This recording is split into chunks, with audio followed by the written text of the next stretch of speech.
On the Fringe with Dan RadioStyle. Hope everybody out there's having themselves a great day. The way things are moving, the deep state definitely wants to try to take like a victory lap, but they've got no victory to take. They really don't. They're playing it up. There's not a lot to be said about it. It's really like 3 small races, 4 races. They're all heavily blue. We're going to talk about it. I don't think we have a lot to worry about. I think they're trying really hard to kind of get their big mark out of this particular election. But I don't think it's ending. We're also getting a lot of rumors that stuff is incoming. We don't know exactly what. We don't know exactly how. But there is a lot of weird rumors floating around right now. So something's heating up. Something's getting crazy. And we're going to freaking talk about it. What do you think about that? It's going to happen right here. I want to start off with just some interesting stuff. And in interesting order, I hope. But when this interesting piece of info right here. Glenn Beck had a pretty shocking guest on, and this could be one of the big things we're finding out here in the very near-term future. Check this out. I think it is the biggest scandal of my lifetime. There is a major development in the January 6th pipe bomber investigation. Blaze News has the exclusive. Its lead suspect is at the highest levels of government. And Steve joins me now. How long have you been working on this story? I've been pulling the threads on this for exactly 4 years. If anybody ever wondered why they made such a big deal out of arresting Steve, this is why. I was so shocked by what I saw, I immediately took it to a source in one of the most important, highest level investigative federal agencies in the country. And I said, you have to see this. After they looked at it for about 2 hours, the response that I got back was, holy F, he's one of us. And when you find out the position, this now will implicate so many people at the highest levels. What's your confidence level in this story? I can give you forensic estimates, the analysis of the hoodied bomber on the evening of November 5th compared to the gait analysis of this individual in private life and at work. The actual software hit at a 94% accuracy. Then human analysis from the experts in intelligence is much higher. They looked at it and went, my God, that's it. You've got it. In a world not gone mad, this would be a best-selling book and a major blockbuster movie. When it all comes out, this is going to involve everybody. I mean, this is really bad. Really, really bad. This apparently just has to be done right because of national security, I'm gathering. Is that right? That's correct. And so they've got to take care of things they've got to take care of. Then the story will be released.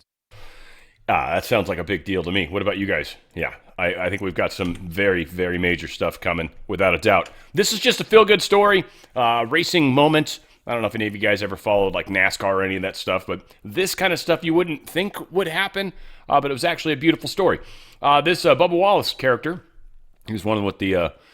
remember the Bubba Wallace was the racer that had the noose hanging from the garage door, which every garage door had a noose hanging? But he was dominating the Cookout 400 at Richmond. He was leading 123 laps and winning stage 2. During a green flag pit stop, his left front wheel came off due to a freak lug nut mishap. The wheel detached mid-pit lane and really would have ended everything for him. He actually had some help from Joe Gibbs Racing number 19. Their pit crew took care of this for him. This is just cool. I don't know. I got another cool story I'm going to end up with, but this is a pretty cool story. I am lost.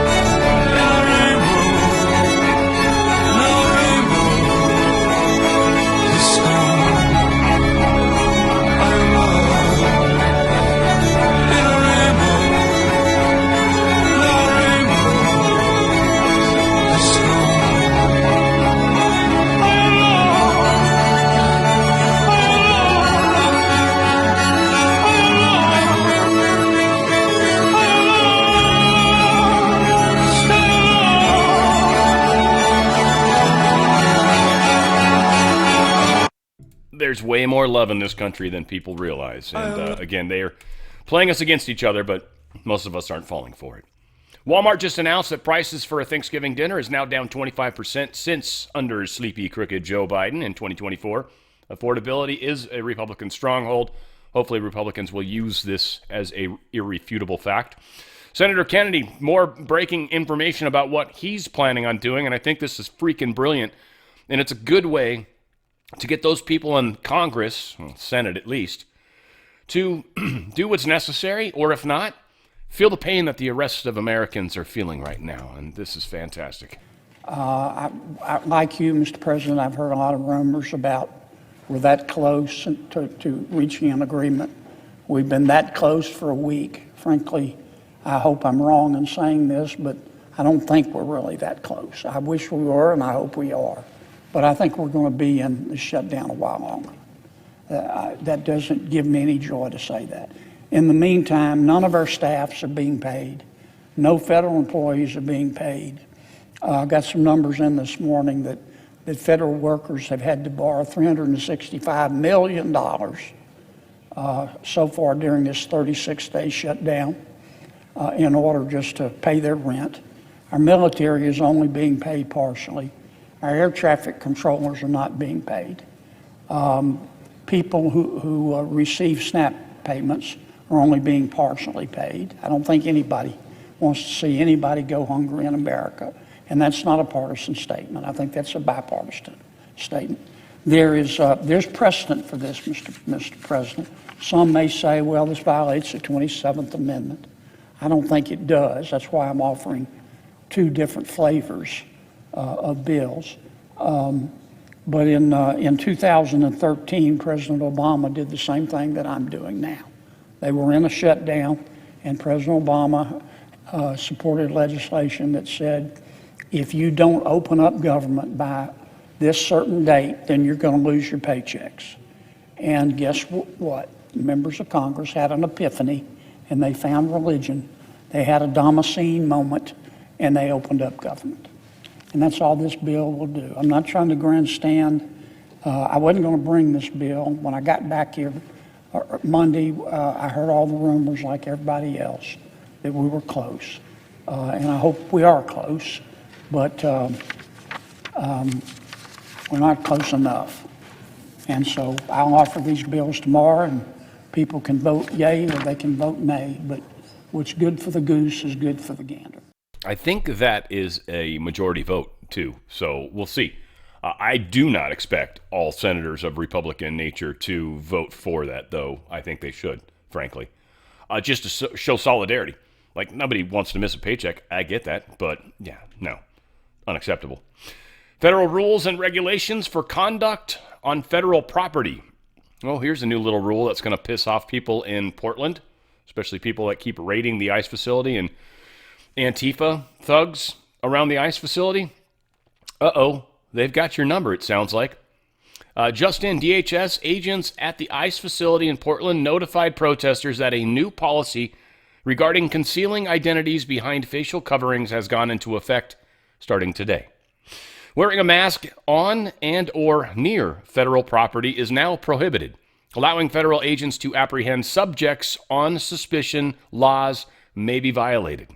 The new DHS policy can be read, $5,000 fine, possibly up to 30 days in jail. You can't be on federal property wearing a mask. So if you stray onto federal property like an ICE facility with a mask on, they can now arrest you. How's that feel? Crazy news here. Explosion and toxic ammonia leak is happening in CF Industries plant. Where's this at? This near Yazoo City, Mississippi. Hey y'all, welcome back to Andre the Entertainer. Can y'all see this? See that cloud rising there? We just heard a big bang just a while ago. It's about to shook the house. I thought a tree had to fell on the house. Well, we went around the house looking, thinking the tree done fell on the house. I looked across the street over here, down the highway where Mississippi Chemical, used to be Mississippi Chemical. Look at that cloud rising. That is a huge, something just blew up down there at the chemical plant. I hope it ain't nothing hazardous. I'm sure you're going to be seeing some sirens and everything else real soon. Yeah, FYI, if it's that color, it's not a good sign. I mean, if it was sunset and it was that color, maybe. But no, this happens to be a ammonia leak. This is very, very bad, very toxic, very nasty. I'm sure CF Industries is involved in the manufacture of explosives. We had that explosive plant that blew up out in Tennessee recently. This feels like similar sabotage. We are under attack. We are at war. We've being attacked both internally and externally. Trump knows it. Our military knows it. We need to understand it. And our job, by the way, and we need to get freaking way better at it, is rippling. And again, I'm not giving any criticism to anybody, but we need to get better at rippling. That's our job, is to ripple as much as we can. Ripple like mad. Ripple like you've never rippled before. Ripple like the ripple is going to be outlawed and you want to get it out of your system. That's what we're talking about. And certainly, if you feel that rippling is something that you're doing an adequate job on, I want you to hit a thumbs up. Hit the thumbs up and make sure you're subscribed.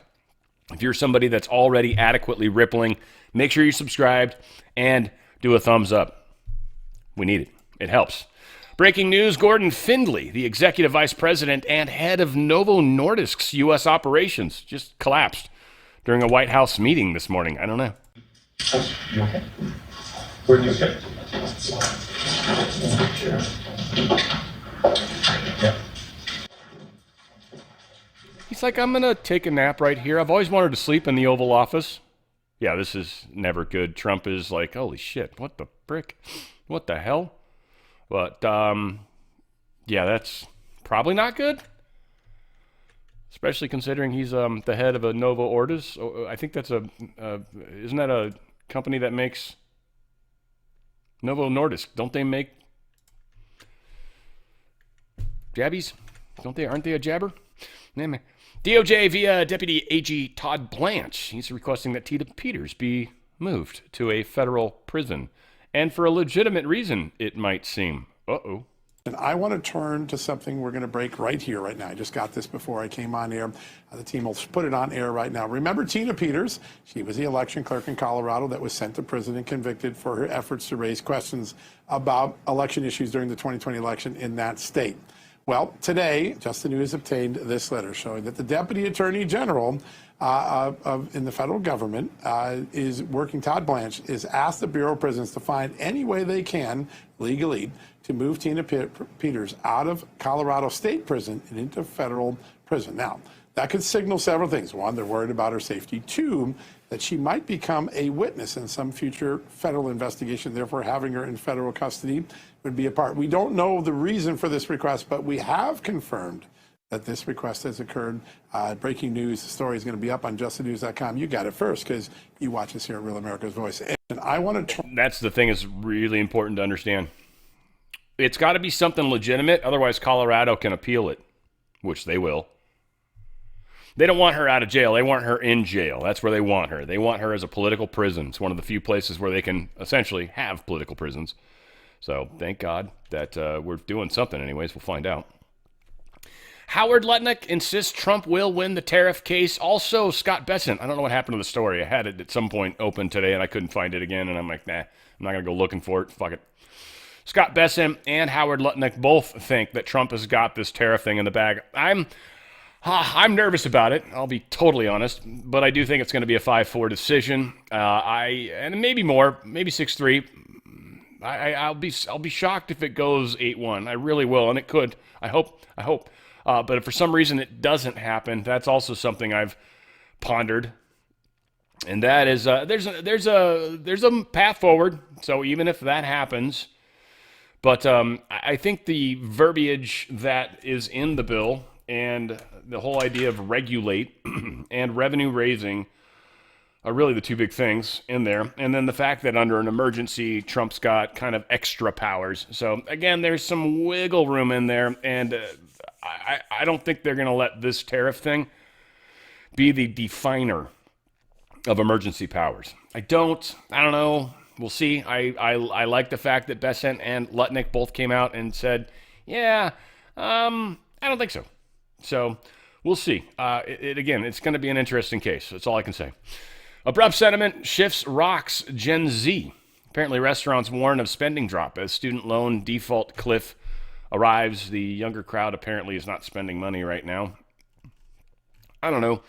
Kind of not a surprise, but yeah, there's this delinquency of credit card debt, delinquency of car loans, delinquency of student loan debt. Whole lot of people, there's a problem with economies and having enough money. And certainly the first things you're going to stop paying for are the things that, well, I mean, what are you going to do? I don't even know what the collateral is on a student loan. I've never had one, so I don't know. I don't know anyone none of my good friends have had one. I mean, I guess my brother-in-law and stuff, I've never talked to anyone about it, so I'm not sure what goes into that. But yeah, they don't want to pay it, high interest rate. I get it, but it shouldn't be free. That's for sure. You went to school, you got a degree. There's people that seem to care about that. You got to pay for it, man. I don't know what to tell you. If they can extend it out, I'm fine with that. I don't care. You still got to pay it. Bitcoin holders. This is just an interesting article. I don't know if a lot of my audience is into crypto a lot. I assume some of you are for sure. I'm not necessarily against it. I've talked about it a lot. I have some XRP. I was bummed to see it go down as much as it did. I'm still up quite a bit from when I bought, but I mean, but crypto is one of these things where they tell everybody to hold it, and all the people that hold it are going to be the ones that are going to make it stable. They're putting a lot of pressure on the people that hold it because many people don't, in fact, at all. In fact, this article gets into the whole idea. I think this is Siquan's Communications. They sold off a bunch of their Bitcoin, 970 Bitcoin to be precise, which is a butt ton of money. And why did they sell it? Because they're in debt and they're dying. So this affects the Bitcoin cost or price or whatever. When a large amount of it's sold, the value of Bitcoin goes down aggressively. Now, one of the things they bring up is if something crazy happens, there has to be a buyer. So just because you're selling Bitcoin doesn't mean there's someone to buy it. So you can be like, I want to sell now. And they're like, nobody wants to buy now. There's a crash happening. And you're like, but I want to sell. And they're like, nope. Unless you go to try to buy something with Bitcoin, that's about the only way that you can get out of a Bitcoin collapse is to try to buy something before their systems are able to update to the fact that there's a collapse happening. That's it. If you own Bitcoin and a collapse is happening, try to find a place or know a place in advance where you can buy something that you want and use Bitcoin. That would be my recommendation. Because otherwise, you're going to get fucked. You will. Again, it's right, wrong, and different. It's like stocks. You can try to sell a stock, but if no one wants to buy the stock, you're not going to sell the stock. We've got similar situations going on. Bitcoin is definitely this funny little, this panacea that a lot of people want to believe, which is just great idea. It's just great technology. First off, blockchain's not that great a technology. It will be hacked almost immediately by things like AI and or supercomputers that are coming. So it is. It's just blockchain is not that good a technology. People think it is. It's not. It's okay with our 228-bit encryption maybe at best, but it's not that good. So again, I'm not trying to be a jerk about it. I'm trying to let you know that some stuff's going to happen. And when the sell-off in the stock market happens, people are going to pull out of crypto. They're going to take that cash, they're going to take their winnings, and they're going to buy stocks that are collapsed. You will see a huge transfer of wealth from crypto into likely the stock market and or precious metals, depending on how this plays out. Because I don't know exactly how quick it will be. My guess is it'll be somewhat slow. That's why I think the crypto, the precious metals is probably the choice a lot of people are going to go with what they can, put it that way. And again, Bitcoin's a great way to get around currency issues and all that stuff. I mean, there's a lot of perks to it. Don't get me wrong. I'm not poo-pooing crypto. I don't think it's a good idea for a national currency. I think it's a horrible idea. But I do think it's a great thing that it's cool that we got this thing that you can own and use, and awesome. That's fantastic. Again, it's just not this panacea that everyone wants to make it. So be careful if you're a holder, and be careful not to get it stuck in your head that you've got to hold no matter what. If the prices are at a place where you might be wiser to get the hell out because it's probably going to drop below where you purchased and you've got a little bit of winnings, take those winnings if you can, or buy something if you can. Otherwise, we are going to see a day here in the near-term future where cryptos, whether they stay there or not, I mean, a lot of people are talking, $1 million. All right, maybe eventually. I don't know. But when the stock market has its heyday, when the stock market goes shuzzle, crypto is going to have a hard time too. Gold's up today. The VIX was up a bunch earlier, which means that confidence is down. It's weirdly backwards, but that's how it works. So the VIX was up a lot earlier. Well, it's still 4.89%. which means confidence is down. Oil's under 60. That's fantastic news. Stock markets are not having the best day. NASDAQ's down 1.24%. Now, as far as cryptos, gold and silver are both up a little bit, which is fine. Gold's back up over 4,000. Silver's back up over 48. Now, again, I think silver is going to neutralize up around 50 at some point. But right now, it does seem like 48 is kind of a neat little comfort level that it's hanging tight at. That's fine. I want to remind you guys, got a special deal going on for November only. Any sales that close in November, you're going to get an extra 1% silver gift to you. 1% silver of whatever the dollar amount is. Are you sitting on $100,000 in 401k or IRA money? Well, $1,000 of free silver is coming out of my pocket into yours. That's how much I care about you. That's how much I also think this is going to help you out. DRSlikesgold.com is the website you want to go to. DRSlikesgold.com. Exclusive offer for my listeners only. Now, on top of my 1%, which is super cool, and it comes out of my pocket. On top of that, though, we're doing something super cool too. Normally, this is just my good friends at Goldco doing their thing, just their normal thing. Up to 10% for them, free silver for you. From them to you, up to 10%. Depends on the dollar amount. So again, $100,000, just to use that fun example. You're going to get $10,000 of free silver from Goldco, $1,000 free silver from Dan, and you're going to do it and move it over tax-free, penalty-free. It's physical metals. I think the free silver, I think they sent to you. I do believe that's sent to you. So you're going to get something fun, tangible out of the deal. Now, I know the general rule is you should have all the precious metals in your hands. Problem is, when it comes to a 401k or an IRA, if you have the precious metals in your hand, that's the same thing as cashing out. It is. It's just the same thing. It's just legally, that's what it is. So you'll pay penalties and taxes. This moves it sideways. Precious metals, your name, actually yours. You can have them send them to you in the near future, but they're in a trust. That's how they do it, tax-free, penalty-free. Up to 10% free silver for you from Goldco. 1%, no matter what. Anything over $10,000, you're getting 1% from me. You're also going to get a collectible little Ronald Reagan coin, half-ounce silver coin, super cool. And you got to act now because it's only sales that close in November. Now, I did check with Goldco. It takes about 5 to 6 business days to close a sale. So if you're interested in doing this, make sure you get the information together. Make sure you got your ducks in a row, if you will. Go to DRSlikesgold.com, DRSlikesgold.com, 4 data points, put them in, make the phone call. So I think it's going to say you get some cool extra freebie stuff if you call within 20 minutes. So just do this when you're ready to do it, when you're ready to make the call, and at least say, hey, this is what's up. I might need to get some paperwork, but you're game, you're golden, you're ready. Like, let them know, right? Get the ball rolling. Go to DRSlikesgold.com, DRSlikesgold.com. Get your free 1% silver, because that's going away at the end of this month, all right? Can't afford to keep doing this forever. Guys, come on, that's crazy talk. Go to DRSlikesgold.com, DRSlikesgold.com.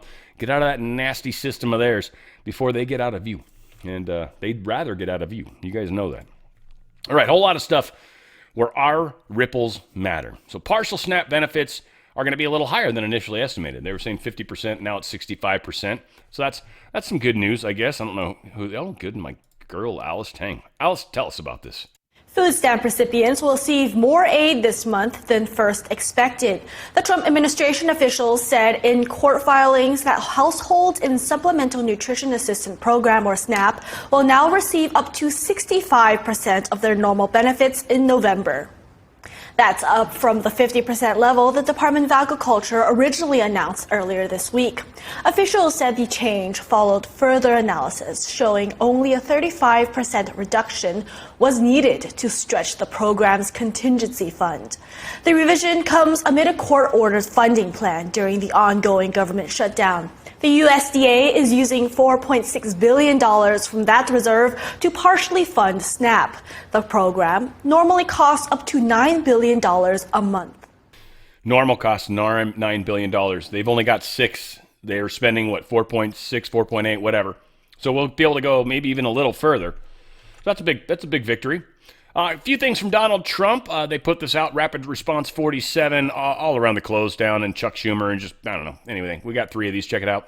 It's time for Chuck Schumer and the radical Democrat Congress to stop playing games with the people's lives and to pass a clean funding bill that they've done 30 times before, and to reopen government immediately. Just reopen it. Yet as we speak, the Democrats in Congress are trying to put all of this progress at risk and drag us back to the Biden policies of soaring prices, crushing energy costs, massive spending, open borders. Let the world come into our country from prisons and from mental institutions. Let them pour in. And rampant inflation. That's what Biden gave us, all of those things. With the reckless Democrat shutdown, virtually every Democrat in Congress has voted to hold the American people hostage in an effort to extort hundreds of billions of dollars in new spending. They're demanding free health care for illegal aliens that just came into our country from prisons and from mental institutions, and drug dealers and drug addicts, and they want to give $1.5 trillion in giveaways that would turbocharge rapid inflation again, as they did the first time. You remember that just a couple of years ago, 4 disastrous years we just had. They were the worst years. The radical left Democrats are causing millions of Americans who depend on food stamps to go without benefits. They're forcing federal workers to go without paychecks, and they're stranding thousands of travelers at the airports. And you understand it, and they understand it. All because they want to return to the failed Biden policies. Yeah, again, the fight's got to continue. The fight's got to be won because people hear the ripples from us about how we are moving in the right direction. We are doing the right thing, period. Nationwide airport shutdowns are going to paralyze travel for hours. If you guys have to travel, you're bummed. If you can avoid a trip, avoid the trip. Now is not the time to travel. Now is not the time to travel. Airports affected, we're talking biggies out there, guys. Newark, Liberty International, John F. Kennedy, LaGuardia, Los Angeles, Atlanta, Chicago O'Hare, Miami, Dallas-Fort Worth, Washington area. So all of them. And hubs in San Francisco, Boston, Seattle, Denver, Orlando, and Salt Lake City. All hubs. These are all major hubs, major hubs. They're not flying as many flights. There's a 10% reduction in flights, to my understanding. We've got major delays. 3 hours is basically the average, I want to say, and I think it's growing. And it depends. Some are up to 5-6 hours. It's horrible. So this is not a time to fly, guys. They're trying to keep it safe. That's the problem. Shutdown is GOP's fault, they keep saying. Dems should keep this fight going. Kind of hope they do. I honestly hope they do. And I hope Kennedy's thing goes through, and I hope they don't get paid either. I'd love to see that happen. You guys go ahead. You keep the government shut down because, again, we're going to hit a point where contracts start to expire.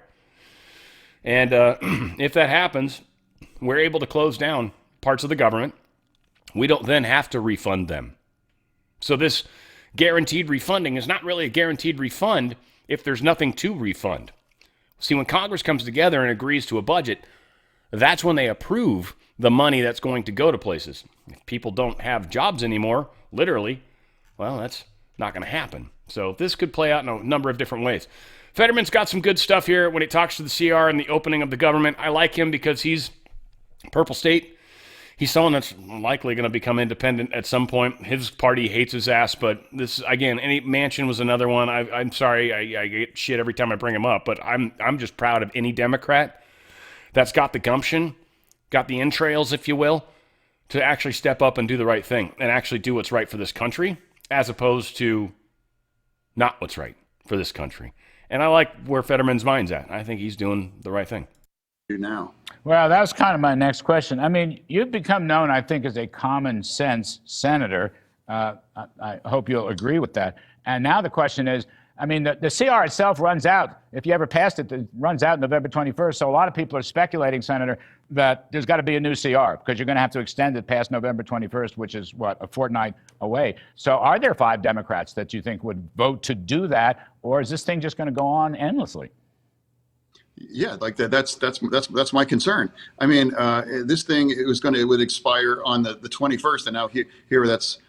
So I'm not sure, but I just want to remind everybody, we are waiting on five of our colleagues to reopen this government. And this was a Biden CR. this isn't a very partisan CR. Actually, we've all voted on this many times to ratify it. Now, on my 4 times, I voted to reopen our government, and now I'm not sure how that's going to change. And now, for me, as a Democrat, the reasons why I'm very committed to keep our government open are fighting for really what's part of the core and the people that I think our party all should be protecting and fighting for, to just open this up, because it's a sad political spectacle at this point. And honestly, I'm embarrassed, and all I can do for people that now have been caught in the middle of this is just other than to apologize for it.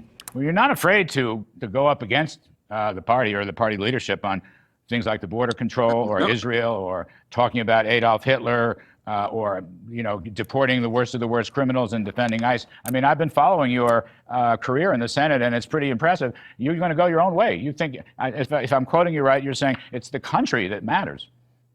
Yeah, absolutely. Yeah. And what's astonishing, if it's problematic to be a committed Democrat from the most purple state in the country, and you're not allowed, or you're penalized by fully supporting Israel, or that we want to demand to secure our border, and now we really need to reopen our government. I mean, these aren't controversial. I mean, it's like that's really not a big tent kinds of a party if that's problematic. So here we are. And now, for me, it's like the lives now are being impacted in ways that move against my core values, and I think the core democratic values, honestly. And now we've made our point, and now I do believe there's a way forward to have a conversation to reduce the kinds of the costs on the ACAA policies. Now, and I do believe that, but right now we're getting neither of things. No one's getting their SNAP benefits or those tax credits for their insurance, or paying our military, or paying all these unions now. And why all of us are getting paid through the middle of all this, I think it's deeply unfair. And now this thing really needs to end. You talk to President Trump frequently. How do you get along with him? Well, no, we don't speak frequently. No. And in terms of we get along, I mean, there are things that I agree that he has chosen to do. Like, for example, the peace deal in Gaza, and that has stuck. And now I've been very, very supportive, and I actually celebrate those kinds of things. So now it's like I'm hopefully that we can all come together and reopen this and now move forward for our nation, because it's a very easy choice for me. It's a country over party throughout all this. We can disagree on many things, and we can agree on one thing, is that I think an open government is a core responsibility for here as a Senate. As a senator. So I think it's dangerous at this point. How can continue? And if you're emboldened by, or you're gaming it out on, hey, well, we're winning or you're losing, or who's going to blink, and then that's not a game that I ever going to want to participate in. And the only guaranteed losers are Americans that are caught in the middle of all of this mess. Yes, afraid you're right on all that stuff. Anyway, Senator John Fetterman, great state of Pennsylvania. Thank you, sir. Yeah, it was again, we've got to move in the right direction, and we've got to stop doing the wrong things. But like many are speculating, and I'm leaning in this direction. I just don't want to say for sure this is what's happening, because I don't know. I think this shutdown is supposed to last longer. That's what I think. I think we're literally waiting for the tariff thing to come through the Supreme Court. Once that happens, Trump's going to have ammunition that was never available before, because right now he can't spend that money, because if the Supreme Court comes back and says, yeah, no, you can't do tariffs, Trump, then Trump's got to give all that money back to the countries that have paid it to us. Literally. I'm not making that up. That's for sure. That's fact. They talked about that during the Supreme Court thing.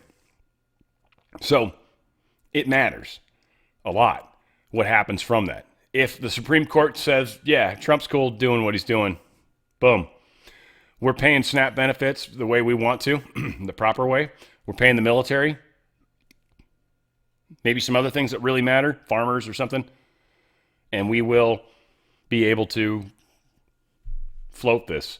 We will be able to start taking steps towards a constitutional republic, America, or American republic, rather than the corporate America. And we can start to move back in that direction, if we haven't already. And I think this is really just us working through the Supreme Court aspects of what's happening. The corporation is bankrupt. The corporation's going down. They haven't told the people yet. They haven't told the world yet, because ultimately only the few that need to know are in the know. But the world might panic. Stock markets will panic. Like it would scare people. So we need to make sure that we take care of business, right? We got to get the ripples out there. Senate Dems are divided on the emerging progressives are the ones that are controlling everything right now. So you've got the moderate Dems that are afraid to go against the party, and you got the progressives that are running the party, which they're running them straight off the cliff. So either people are going to be able to step away from the Democrat Party and embrace independence, which is wonderful. It's a great place. The water's wonderful. I'm in it all day long. Versus going off a cliff. It's funny. My mom used to always say, well, if all your friends walked off a cliff, would you walk off with them? It's odd. Here we are, this part in my life, and I'm literally wondering the same about my mother. I'm like, you are literally with your pink vagina hat going to walk off the cliff with the rest of your friends. What is going on? What happened? Here we are. So there is a divide. It is happening. People are freaking out. GOP support for eliminating filibuster is picking up steam. I think we've got Howley talking about it at some point here. Support right here. In fact, this might be it. Howley. See? Sometimes I know what I'm doing. Sometimes I don't. Senator, you did signal today that you would be open to the idea of doing what President Trump has asked, and that is doing away with the filibuster. Well, obviously, that would be advantageous right now to reopen the government. Any concerns at all about what that could look like in the future when Democrats have control of the Senate? Well, I will just say this. Every day that the Democrats force the shutdown to go on, every day that they deny payment to our great federal law enforcement, every day that they hold hostage needy families, the president's arguments about the filibuster get a lot more attractive. And I think what he's saying makes a lot of sense, which is that the Senate needs to work. It needs to produce. Congress needs to produce. And if the Democrats are just going to, if this is going to be the new norm, if they're just going to hold us hostage constantly for the next 3 years, we cannot allow that to happen. So I would just send a message to the Democrats out there. If you don't want that to happen, if you don't want the filibuster to be changed, then come to the table and start getting reasonable. Couldn't you argue, Senator, they do want that? In fact, they do want to do away with the filibuster, and they could be baiting Republicans into doing just that, doing away with the filibuster. Oh, they don't want it changed now, Will, but I think they do want the government shut down, and I think they'll do anything they can to derail the Trump presidency. We saw this in the first term. We saw them impeach him twice. We saw them investigate him endlessly. They can't do that right now, but they can keep the government closed. They can try to impede his agenda, and they're doing it. Yeah, and they are indeed, in fact. So we'll see how it continues to work out. Again, a lot of fun. There's Tommy Tuberville. He's talking about it as well right now, as he's saying he might even be open to this ending the filibuster. Okay, if we need to bust it, let's bust it. Let's knock it down to 51 and let the Senate know that, listen, the power needs to go to the president and let him get something done. If we don't, we're going to lose our country. It's going to be over with. And so he's got 3 years. He's the last Trump that we'll have in office. He's hard-nosed. He believes in this country. Let's give him some support. If he wants to blow up the filibuster, I'm all for it. This is, I think, the direction we've got to go, and I think the ripple's got to go. I do. I mean, I know I was against it, for sure. I don't think I am anymore. I really don't. I hate to say that, man. It bugs the frick out of me, but this is where we are. Here's Trump talking about Obamacare and how it's a total disaster. We need to fix it. It was a mess to begin with. Most people on the conservative side of the fence didn't like it to begin with. We thought it was a bad idea. I remember the debate my stepmother, mother, and brother were having during the entire debate about Obamacare. And she ended up proving, it's actually cheaper to go through Obamacare the first year. And it might have been, I don't know, for them because they were self-employed. It was saving them some money, but that has since changed. I'm 100% sure of that. Now both of them work for other people. Why?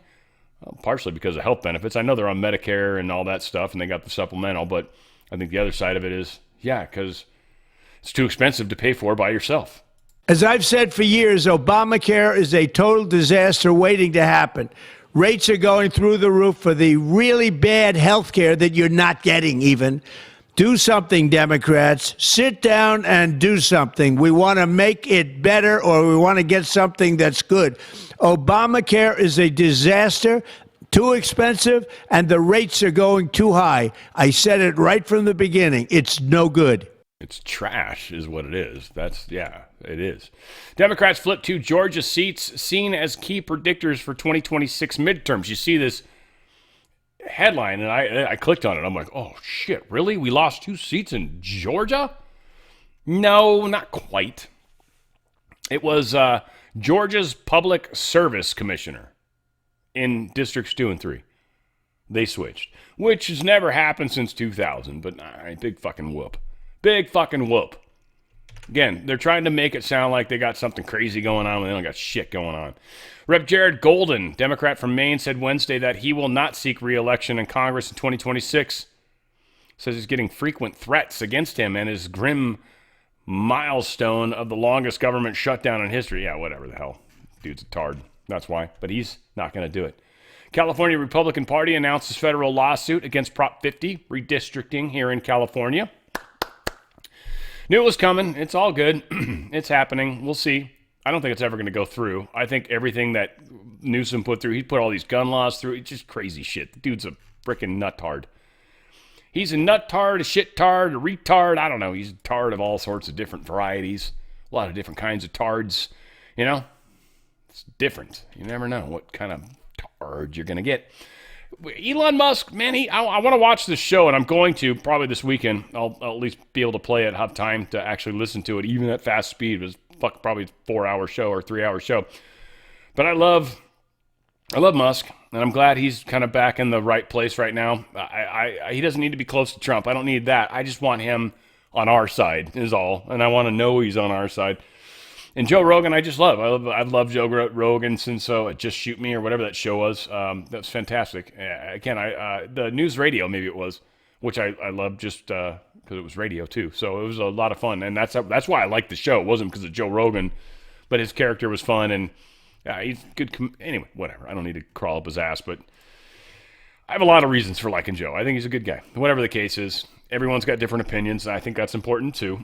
But here we are talking about, can we literally shut down some stuff? And Elon Musk's like, dude, I could cut the budget in half if I was allowed. If I was king for a day, if you will. What do you think could have been done if you just had like full reign and total cooperation? How much do you think you could have saved? I mean, what level of power are we assuming here? Godlike. Oh, yeah, I could probably cut the federal budget in half. And get more done. That is so crazy. It is so crazy Yeah, that it's get more that done and federal budget in half. widespread. It's that widespread. Well, I mean, a whole bunch of government departments simply shouldn't exist, in my opinion. Like examples. Well, the Department of Education, which was created recently, like under Jimmy Carter, our educational results have gone downhill ever since it was created. So if you create a department and the result of creating that department is a massive decline in educational results, and it's the Department of Education, you're better off not having it, because we did better before there was one than after. When you let the states run it. Yes. Yeah. Because at least the states can compete with one another.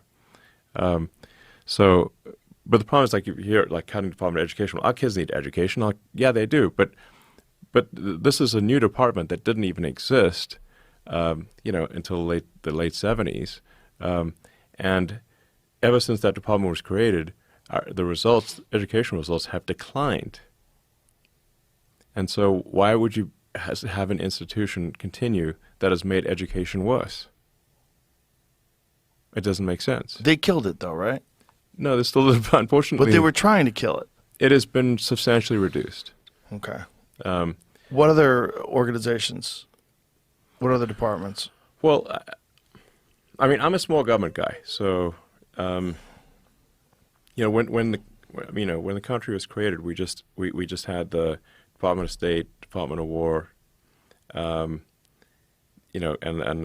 sort of the Department of Justice. We had an Attorney General and Treasury Department.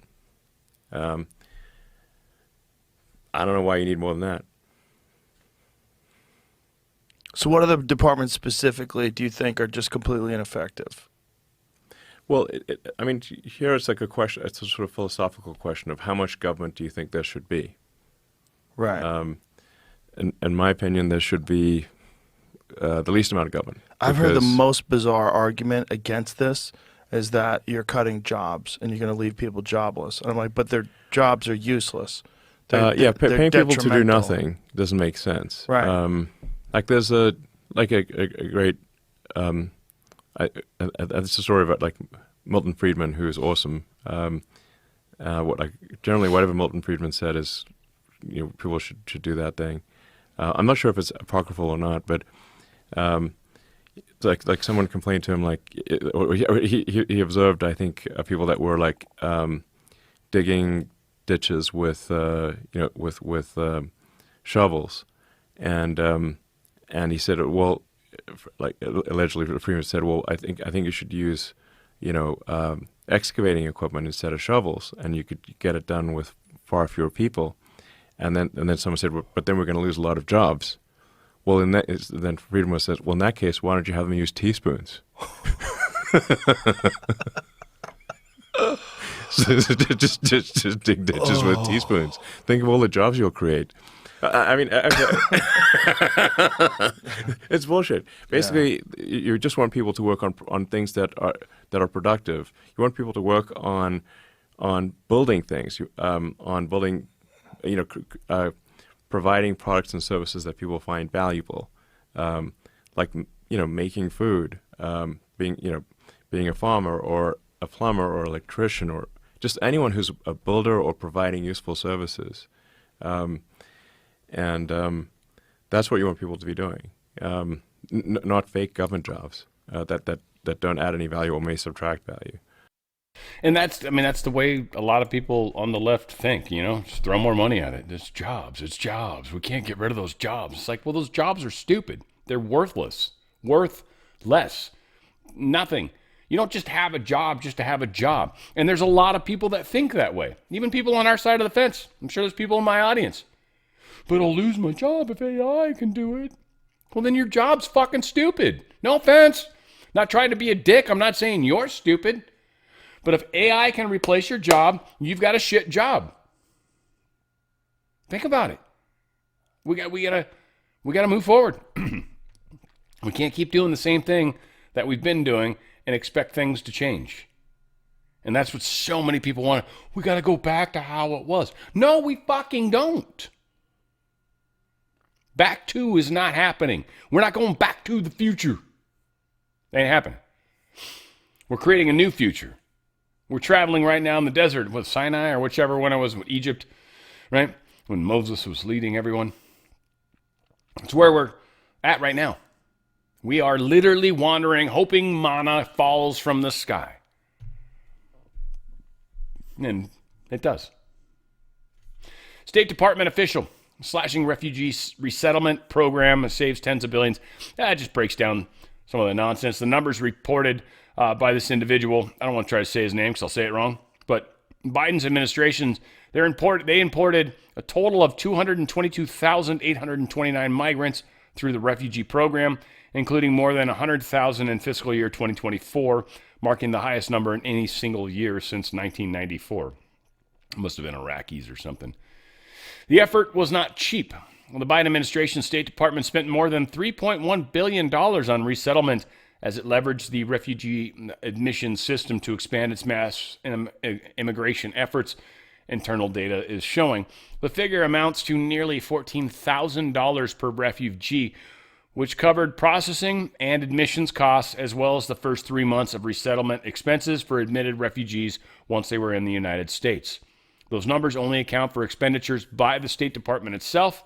A report indicates that an astonishing $20 billion with a B dollars was spent in the Office of Refugee Resettlement, a sub-agency of the Department of Health and Human Services. So $20 billion there, $3.1 billion there, probably some more elsewhere. You see how the game is played.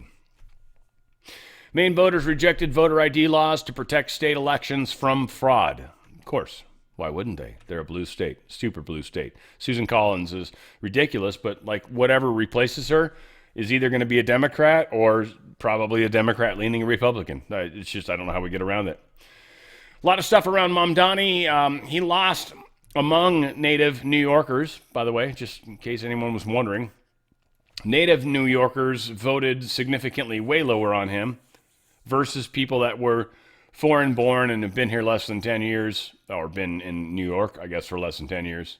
So huge difference in that candidate in the case of that. So let's see. He led voters who lived in New York for over a decade, were not born there, albeit narrowly. 55% to the 40% of people that were, against him. And 49% to 38% is how the Democrats turned independent, beating the Democrats, yada, yada. If there's a better number in here somewhere, but whatever. So whatever the case was, people that were born in New York, or born in this country, voted differently, generally speaking, than those who are foreign-born living in New York. So again, just they pushed a bunch of people there because of the sanctuary cities. It's just what they do, what they've been doing. It's how they do it. Mayor-elect Zoran Mamdani admits he wants to take aggressive action on a socialist agenda. It's a mandate. So right now he feels like it's a mandate from the people, which I don't blame him. That's what Trump said. But in his case, in New York, they're allowed to vote illegally, meaning if you're an illegal alien, you are allowed to vote in New York. So, yeah, Mamdani's got a mandate from the illegals to do more stuff for the illegals. Again, it's one of those things where I feel bad for anybody that's in my audience that lives in New York, or at least, New York City proper or whatever. Like, sorry, get out. You should have already. Shouldn't be there. I don't live in L.A. California is not totally toast yet, and we're going to win this. We're going to win this state. And if you want to fight for your city, fight for your city, man. Stick it out. I'm cool with that. I get it. Because it pisses me off when people run. Why aren't you still in California, Dan? Because somebody has to fight. You can't just run away from the problem. It never goes away. The problem will find you. People that went to Texas, you know exactly what I'm talking about. Texas. The problem found you. Whole bunch of California tacos showed up right in your lap. Now, albeit delicious tacos, because we do know how to make a taco here in California. But it's a California taco. It's got guacamole in it. It's got an avocado or some weird shit. I don't know. I don't know what makes it California, but something like that. We'd probably put an avocado in it. Makes sense. Guac is delicious, so I don't know how you could fight that. But whatever. I mean, I'm not here to argue. I'm here to bring us together. Minus others. This whole conversation thing happening here. New York City. I think NYS Dems open up to Zoran. Is city now spelled with an S? What is that? NYS Dems? What is that? What is socialist? New York Socialist Dems. Probably. It's got to be it. That's got to be it. Yeah. His tax hike plan. They're going to go after billionaires. Billionaires are going to move.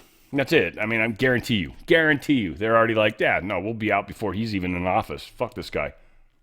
That's how it'll work. Nothing changes. Borders are. Holman vows New York City immigration raids will continue. Dig it, Mamdani. I don't know which finger you want to see, but I'm going to suggest the middle one. I didn't say F you. I was going to. Suck it is what I'm going to follow up with. Not necessarily better, but meh. Zoran Mamdani's supposed grassroots campaign revealed a foreign influence operation. Yeah, a whole bunch of foreign money came in. Likely not legal. And he's not a natural-born citizen, so there's a strong chance there's a whole slew of stuff that's going to pop up around this. He could very well become the first mayor to be deported. And I would say strong chance that the chick from Minnesota, not Ocasio-Cortez, what's her name? The chick that married her brother. She's likely going to be the first Congress member deported. We'll see how that plays. These people aren't national-born citizens, and here they are fighting this country in a weird kind of way against everything that we've stood for over the years. They're going to have a hard time winning that fight. Colombia's Marxist leader celebrates Mamdani's victory and congratulates New York. A communist. What a shock. Charlemagne the God blasts Van Jones for trashing Mamdani's divisive victory speech. Shut the F up forever. Charlemagne the God says. I just like the fact that they're fighting each other. This is two black people fighting each other. Just let the record reflect. Amen. Mayor-elect of St. Paul, Minnesota, State Rep Kaoli Vang Her. She's actually not even legal. She's not even legal. She's probably legally can't be the mayor-elect. Legally probably can't be. This is going to be another one of those funny things happening, of course, in where? Minnesota. Of course. Why wouldn't it?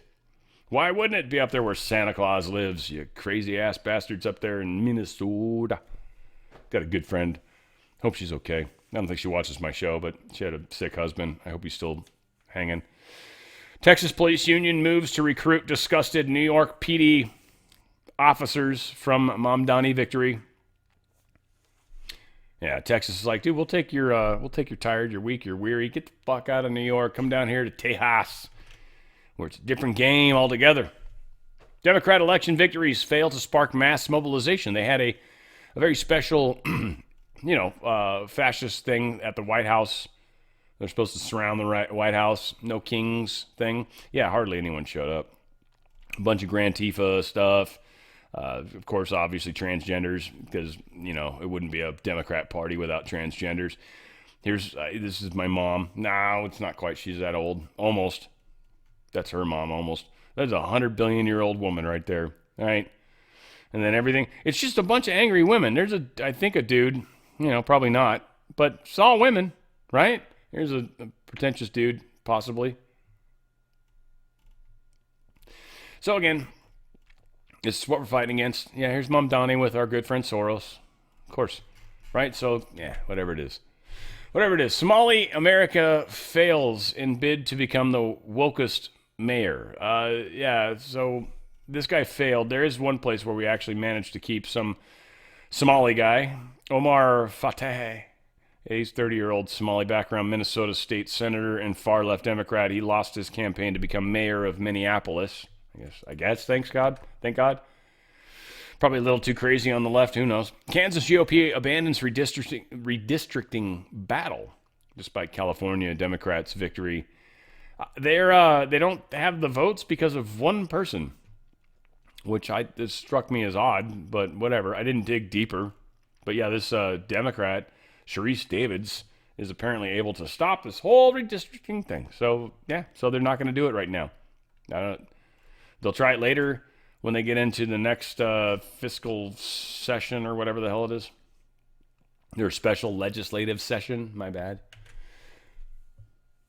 Kansas mayor charged with allegedly voting as a non-citizen in elections. Yeah, this is probably not good.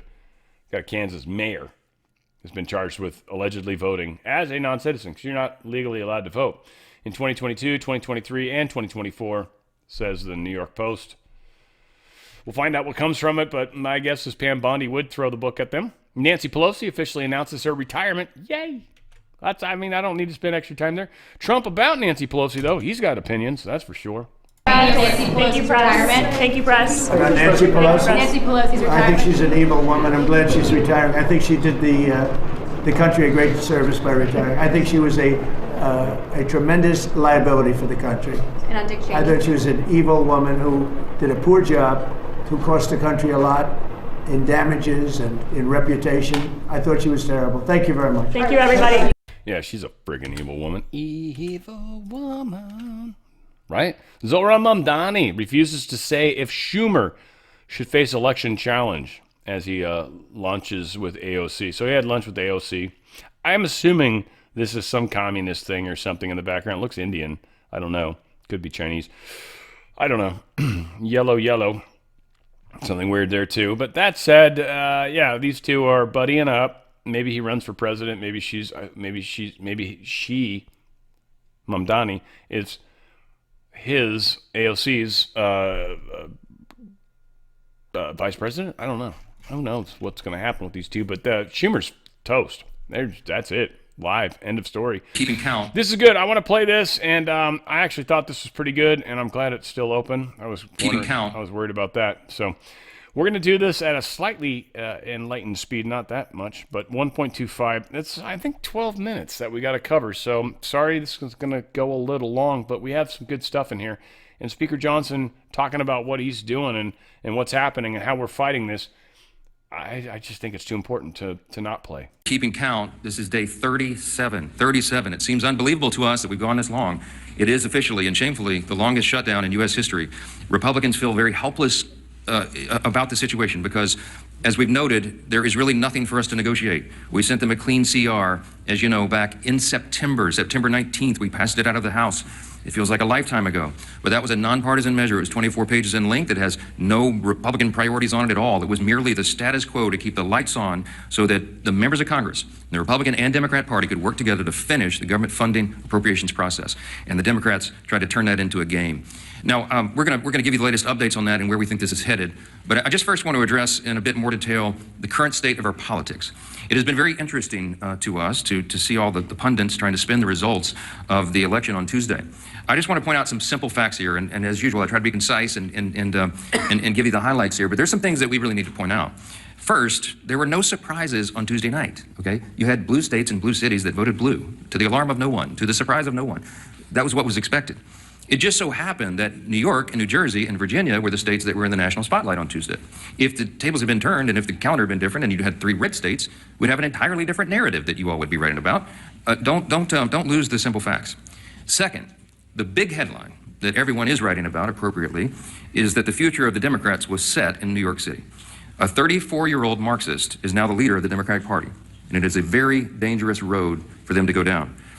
I want to say this because a lot's been said about the Mamdani campaign. It is very easy to run and win as a socialist, right? All you do is promise everything to everyone for free. What a great message that is. Boy, that really resonates for people who don't study history. And while you're making all those promises, you hope that they never realize the trap that you're actually setting, the impossibility of fulfilling your fantastical claims and dreams, and the extreme danger and chaos that would result if you ever could. When you run as a socialist, you have to hope that they never understand that this will lead to the inevitable loss of their freedom, their opportunity, and their security, the loss of meritocracy and fairness in society, the loss of colorblindness, and the loss of emphasis on character, and the morality and the personal incentive and the common sense that we rely upon to keep a republic in operation. If you run as a socialist, you run on a big list of false claims. You promise everything to everyone and you can't deliver, and if you were ever able to deliver, it will be to the great detriment of the very people that you lured in to vote for you. Third fact about the election on Tuesday night is that the Democrats, and you all are not writing about this, and you should be, not writing enough about it, the Democrats have now set themselves on a collision course in their own tent. If you look at Spanberger in Virginia and Sherrill in New Jersey, they tried to run as moderate pragmatists. That's how they self-described. But they will be no match for the coming communist wave taking over their party right now. The energy is on the side of the Marxists. Look no further than the top 2 Democrats here in Congress. We've noted this here every day. They had to bend the knee to the socialists. Hakeem Jeffries and Chuck Schumer are both from New York. The top Democrat leader in the House and the top Democrat leader in the Senate, they couldn't get around that. And so Hakeem had to ultimately embrace it. He had to give the full blessing to Mamdani and his agenda. And he co-owns it.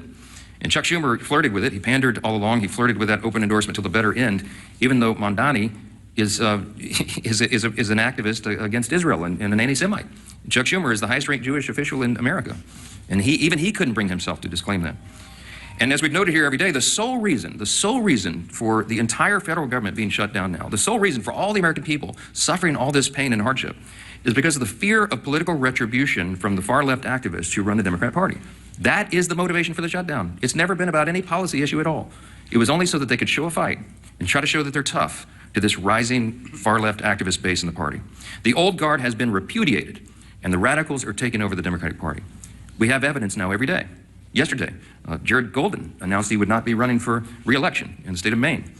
He's a moderate, and he has no place in his party anymore. And then this morning, you saw the headline. Former Speaker Nancy Pelosi has now announced her retirement this morning. That is a very important sign that I hope that you all will delve into. Even the famous San Francisco liberal is not far left enough for the neo-Marxists. We commend her for her services. We all do, everyone who serves in Congress, but there should be a lot written about that. Fourth point I just want to make, in the aftermath of Tuesday, is that off-year election results in isolated places are never indicative of the upcoming midterm election. Don't read too much into that. You shouldn't. If you do, you're going to miss it. The GOP is in excellent position to win big next year.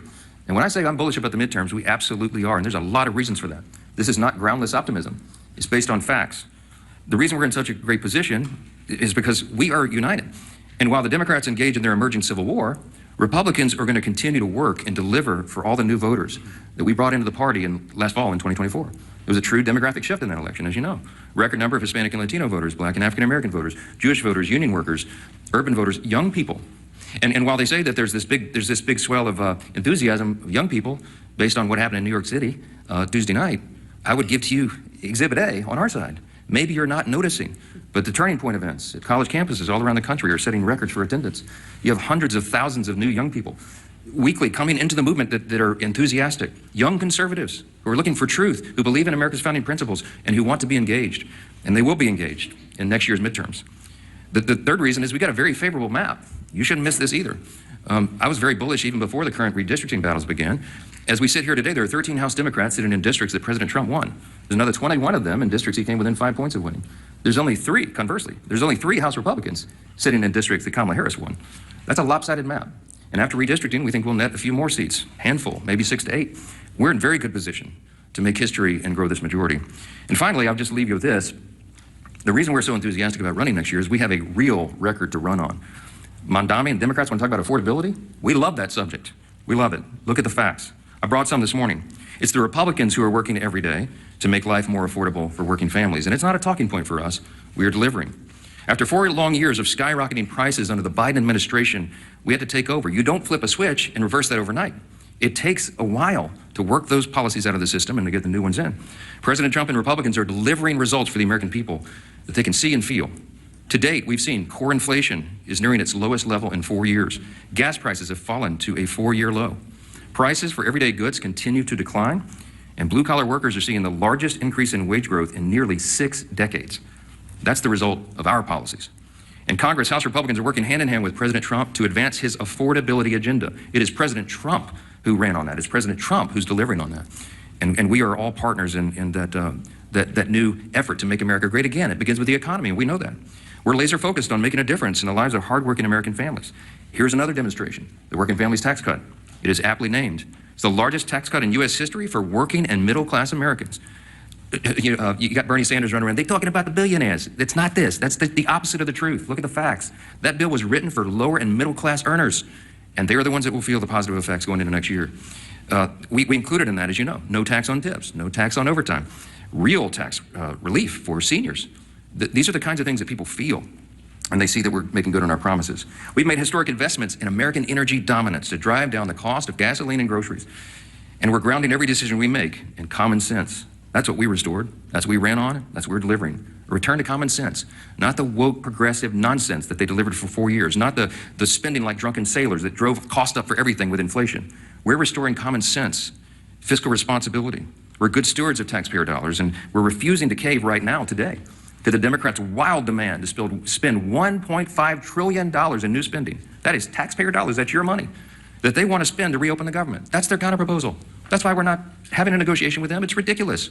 Included in the $1.5 trillion that they want to spend is $200 billion, almost $200 billion, to restore health care benefits to illegal aliens. That is taxpayer money that they want to spend for that. They want to send billions of dollars back overseas for social programs in foreign countries.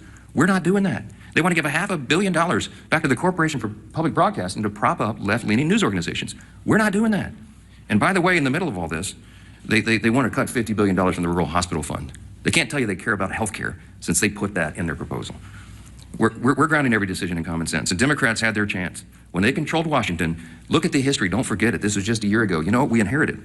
They left us with a 40-year high inflation, higher taxes and energy prices, and massive instability around the world. And what did they do in June of this year? This is the most recent history no one can forget.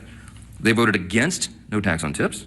They voted against no taxes on Social Security. They voted against a larger child tax credit. The Democrats in the House and Senate voted against lower energy prices, against more American manufacturing and jobs, and against lowering health care premiums by 12%. That provision, the cost sharing reduction provision, was in the House version of the Working Families Tax Cut, the big beautiful bill. We sent it over to the Senate, and they worked to strike it out of the bill. Ask the Senate Democrats about that. Right now, they created another mess. They've created a mess for America with this pointless government shutdown. The Democrats will tell you that they're feeling emboldened. They're feeling emboldened because they had a few blue state election results. It does not change the fact that they have walked their party off a cliff with no parachute and no path forward. The reason we're stuck right now is because of one simple fact. If they vote to reopen the government, the Senate Democrats are afraid that the radicals in their party will say that they caved. They're afraid of the retribution that will come from that. But if they keep the government shut down, they know very well, as we all do, that millions of Americans will continue to suffer as essential services remain unfunded and paychecks to federal workers continue to stay stalled. So our question for Democrats this morning is this: which constituency matters more? The loud radicals in your party or the hardworking American people? I can tell you which side the Republicans are on. 15 times we voted for the hardworking American people. And 15 times so far, the Democrats in Congress have voted for the radicals in their party. It is unconscionable to us that they've allowed it to go on this long.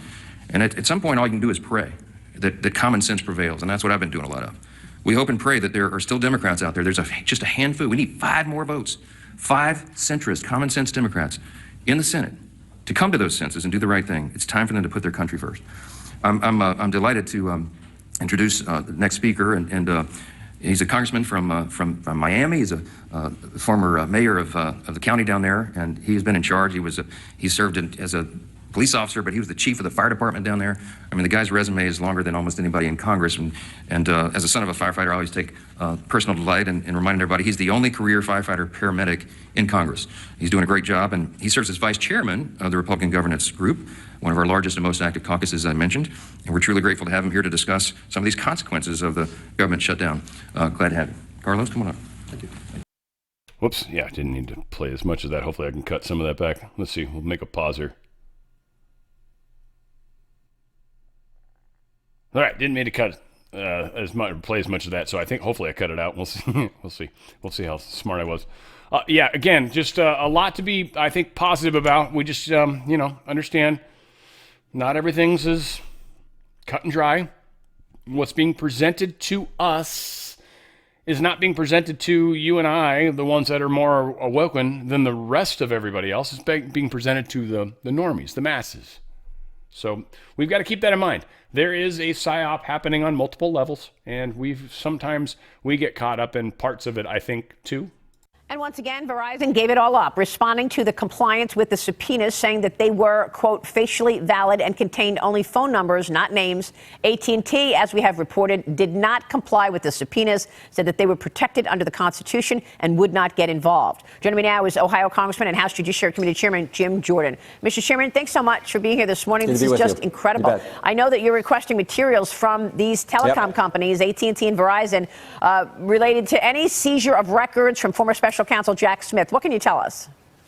Well, I think it's interesting that Verizon is saying that all they saw was the names. That may be the case on the subpoena. That actually is the case. They send them, here's the phone number, give us the logs, who they called, when they called them, give us that information. But what I want to know is, what did the judge know? What did the judge know who issued the non-disclosure order saying to Verizon, you can't tell the person who has that phone number, whose phone logs the government is getting, you can't tell them that this is taking place. Did the judge know that it was the president's phone, that it was Senator Cruz's phone? I mean, that's something that we're going to look into as well. I think that's important. You would think that the judge did when he issued the non-disclosure, when he put the gag order on it, but we don't know. So we're going to find out that fact as well. But I think Caroline Leavitt is exactly right. You talk about the weaponization of government, going after your political opponents. That's what this was. Because Jack Smith, Arctic Frost, which then gets merged into Jack Smith's special counsel investigation, they went after the Republicans, plain and simple. I mean, all kinds of members of Congress, the president, the vice president, and of course the Republican Party, and all kinds of entities associated with the Republican Party. This was, as Caroline Leavitt said, the weaponization of government in its worst possible way. And that's why we're going to bring Jack Smith in and depose him after we get all the information. And frankly, the sooner the government gets open, the easier it will be for the Justice Department to get us the information we're asking for. Well, it's pretty incredible what has taken place here. You're talking about 200 Republicans or Republican groups, including, as you mentioned, sitting senators, elected lawmakers who were actually spied on. But the absolute outrage here is also the fact that Jack Smith and the special counsel's office told AT&T and Verizon not to tell these people they were being tracked. Yep, and the judge signed off on that. And again, we want to know what the judge knew when he allowed that to happen and signed off on keeping that information from the United States Senator, from other Republicans, from other Americans, and from the President of the United States. We want to know that, so we're going to dig into that issue as well. And never forget this whole issue. Jack Smith and Arctic Frost, these two investigations that get merged, these are the investigations that got the gag order on President Trump. This is the investigation that raided Mar-a-Lago. This is the investigation where some of the lawyers said to a counsel for one of the defendants, we didn't know you were a Trump guy. We thought you were interested in this judge position. Basically a threat trying to intimidate him. This is the same investigation where we brought in two of those deputies who worked for Mr. Smith. And when we asked Mr. Bratt and Mr. Wyndham questions, they took the fifth 71 and 73 times respectively. Took the fifth to questions like, was this political? Were you trying to go after President Trump? I take the fifth. How many other people, in addition to these senators, did you get phone logs and information on? We take the fifth. I mean, that's why we want Jack Smith, again, in a deposition format after we get the documents so we can ask him the questions that I think the American people want to have answers to. There are calls for Judge Boasberg to be impeached. I mean, look, this is not a new judge. He's been here trying to push back on President Trump for a decade. Remember, he's the one who just gave the FBI agent a slap on the wrist who lied about Carter Page being an asset or working with the CIA. Yep. So there's that. It goes way back to Russia collusion with Judge Boasberg. Yeah, I mean, look, everything's on the table with Judge Boasberg, because you're right. He's the judge who got the order, who signed off on the order saying don't tell the people who having their phone logs taken by Jack Smith and his team, don't tell them that this is going on. So we want to know what he knew. Did he just see the phone number? Or you would think he would know that we're talking about a United States senator like Senator Cruz. Yeah. We're going to try to find all that out too. But everything is on the table when it comes to Judge Boasberg. Yeah, we are at a place right now where things are breaking wide open, frankly. Deep State had this election. I think we were waiting to see. I think they were, again, scanning it. They were paying attention to the way they were cheating. This is all playing out for a reason. New York has to. It's just the easiest place to demonstrate how fudged up stuff can get. DOJ actively preparing to issue grand jury subpoenas relating to John Brennan. So probably likely going to be an indictment coming soon in that regard. Guys, I just want to say, I don't want to spend a lot of time on this. I'm going to spend a lot of time here, because first off, they got anti-weight loss, okay? I guess I'm not starting there. Drop. Stuff's really good. Drops, you put a couple drops like once a day. It's like this stuff actually helps you lose weight. Helps with your appetite, helps with cravings. It also just helps your body, the way it metabolizes it, and it's just a drop that you either put in water or put just straight in your mouth. I don't know exactly how that works, but people are raving about it, and it helps you lose weight at a reasonable speed. This is something I want to prepare all of you for. Please don't expect quick results. Please don't, right? What are you, 100 pounds overweight, 50 pounds overweight? Oh, I want to lose 50 pounds in a week. No. If you've got a date coming up in a week, no, this is not. This is about healthy living, right? Heal Thy Home is one thing I love. And then the Wellness Company. Think about the name. The Wellness. Wellness to you. Okay? So if you're overweight, lose weight at a reasonable speed. 5 pounds a week. And by the way, for those of you that actually have scales that aren't broken, I don't know what the max weight is, then you'll notice. You'll be stoked. You'll see it when you shower and you look in the mirror and you're like, daggum. Or worse. You'll notice. This is about making choices for ourselves, first off. What helps us become healthy? What helps us be healthy? We're being bombarded by everything from everywhere, right? Every different direction. Friends, family, the economy, certainly the atmosphere, the sun, chemtrails. I mean, shit, that's everywhere. All we can do is bring our shield as best we can, stay as healthy as best we can, and hope for the best. That's really it, in a nutshell, unfortunately. Drop is working. People are losing weight. It's fantastic. Something to consider. Now, for those of you, I don't know, again, it's a weird topic. It's a small percentage of my audience, right? So I apologize to my larger audience for having to deal with this, but I did this show about the Law of One. It's just something I think is super cool. I think it's something that's very much affected me. It doesn't replace religion, okay? It's not meant to. It's meant to be more of a, hey, look at what's happening right now. Pay attention to what's happening to you right now in your world, in your reality, and you'll see God talk to you in your own reality. It's really kind of, in a nutshell, how I see it. And then it's kind of the evolution of our souls, because I do think we've got a graduation coming. Okay, so all that. Because I keep teaching this, and it's one of the issues that was happening to the people that were doing the channelings of Law of One, interestingly, is they got attacked a lot.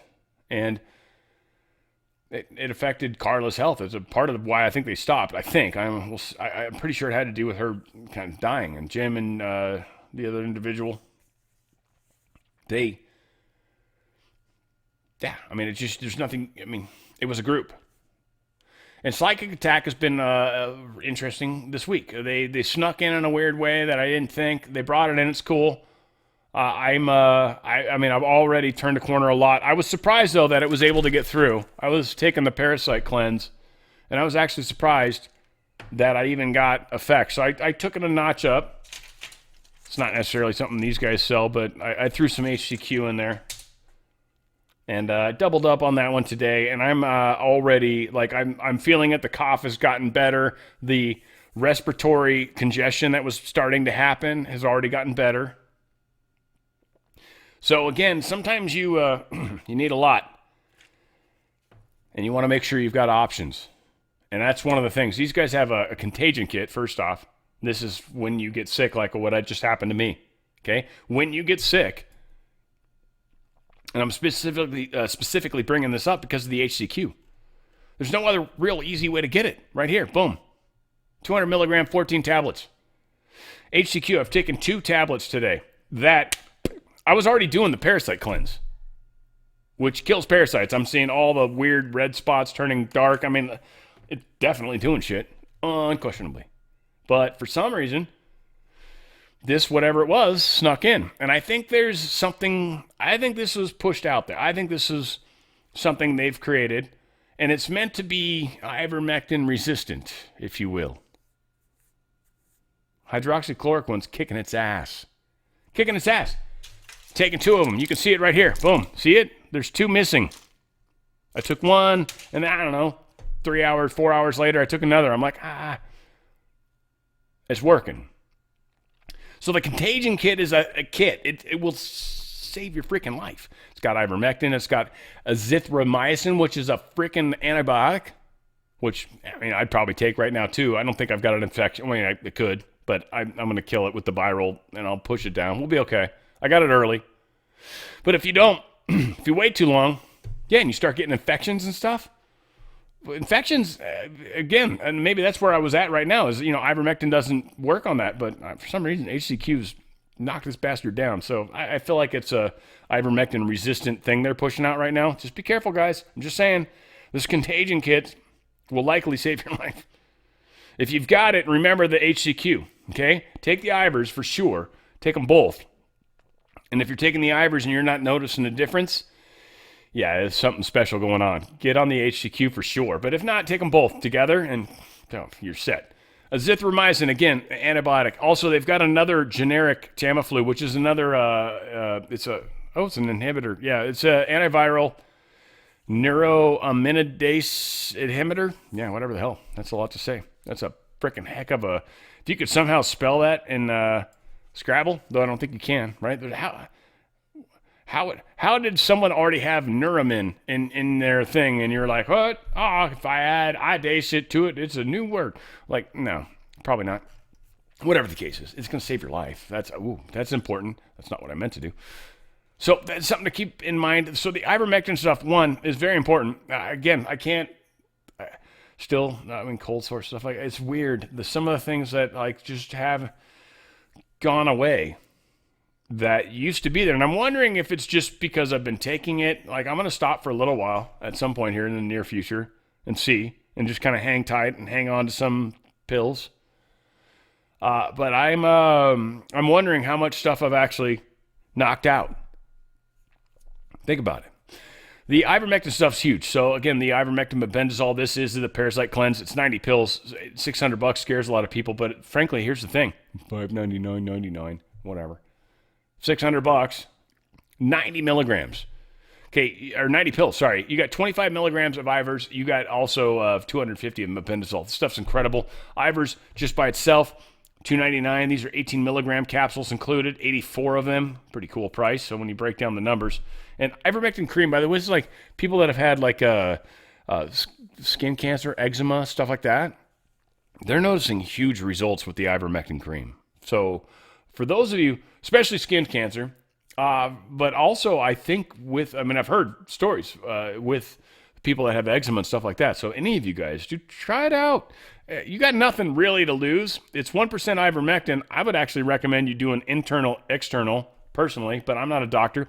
Doctors actually prescribe this too. It's not against the law in any weird way. You are literally prescribed this. So again, a lot of great ways to take care of yourself. I know I spent a long time on it, but it's super important to me. That's why I love these guys. The Wellness Company is doing something that I'm here to do, which is to help you guys stay alive and navigate the freaking landmine field that we're in right now. This will help with your health. This is one of the components. I love you guys. You don't have to. I mean, again, by any means, I'm not trying to talk you into stuff that you don't want or can't afford. Again, it's cool. Drink tea, there's barks, pine needle, I don't know, there's all sorts of shit you can do. This is an easy way, frankly, to be honest. If you got a little bit of cash, this is the easier way than going out and collecting pine. And by the way, local matters. Where those pine needles came from. If you got local pine needles, use those. If you're going to do that kind of nonsense, use local dandelion or whatever they're using. Use that. And you will actually notice a bigger difference than buying something, So again, there's ways to come at this, guys. If you're in a position in your life where oh my God, I can't do that, Dan, then there's a way available to you. There always is. Always. If you're looking for an easier way, like me, dude, I got the pills right here. Dude, I'm a busy guy like you. Or girl. I got time to go get pine bark and make a tea and do all this shit. I don't have time for that. Fuck. I got shit to do. Right here. TWC.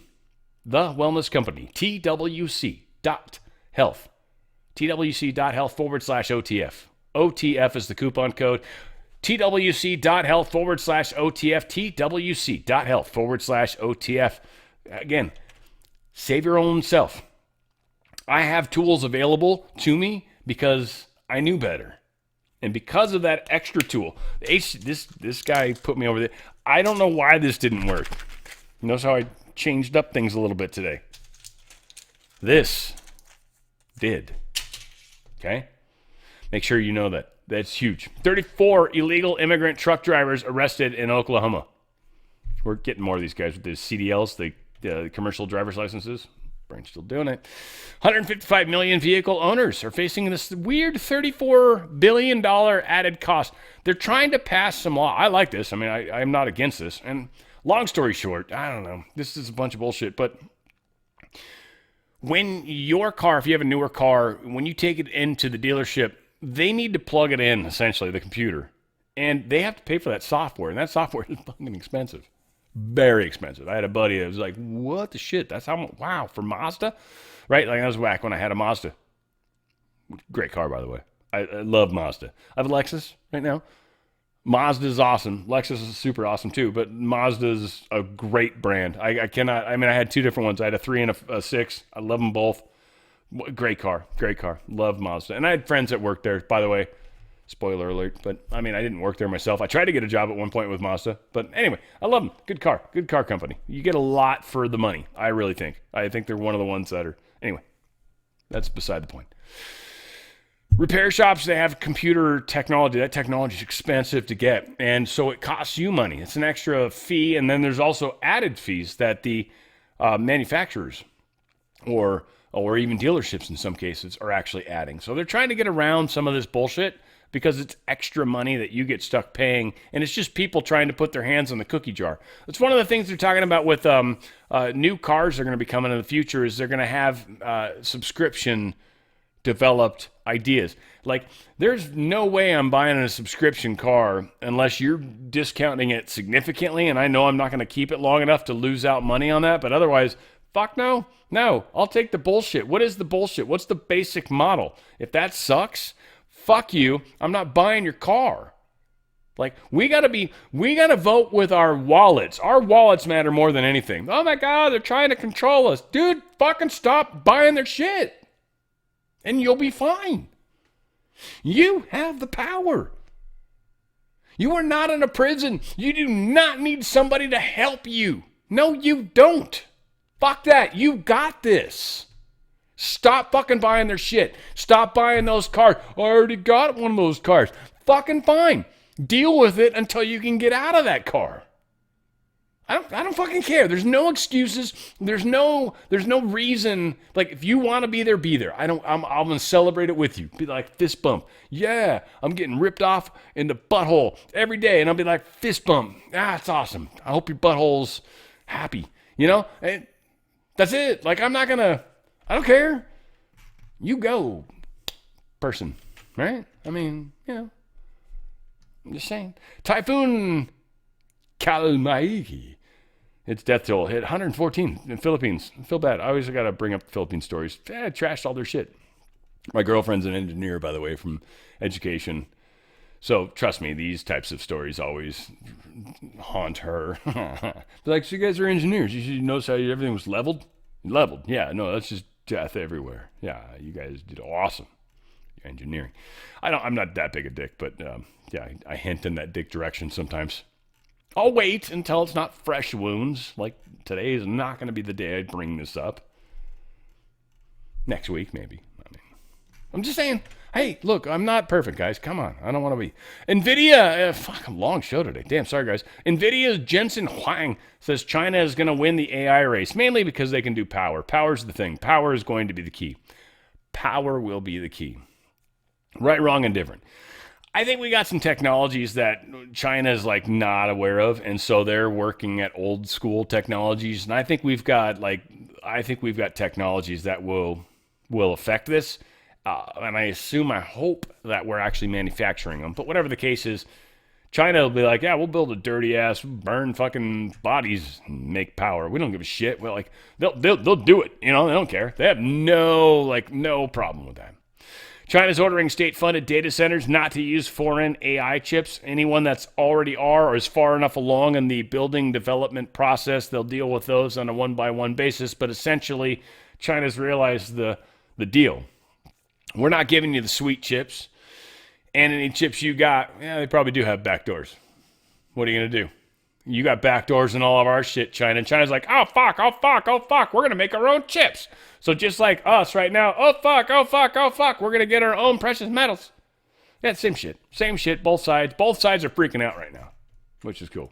It's fun. It's fun to be a part of this experience, I think. China introduces new export controls on antimony, tungsten, and silver. I don't think silver matters to us. We've got silver mines and shit. Tungsten, I don't know. I will say there was a tungsten, the spinner thing, and I got a spin, like a hand spin. I don't know what it was. It wasn't that expensive, and it was just like, it was harder to do when I got it than what I thought would be the case. But this tungsten is the actual spinner thing. It's pretty cool. It's actually cool. It's a very dense metal. It's very nice. Anyway, antimony, I don't know anything about other than it's antimony. It's against the money, man. It's like, no money. It's like, no, fuck that money shit. We're turning it off. So that's what happened. Anti-money. China defends Nigeria, claims Trump is using slaughter of Christians as an excuse to interfere. I like longer hair, so this is where I'm not going to comment too much on her beauty. She's an attractive lady, don't get me wrong, but she's got short hair. I don't like that.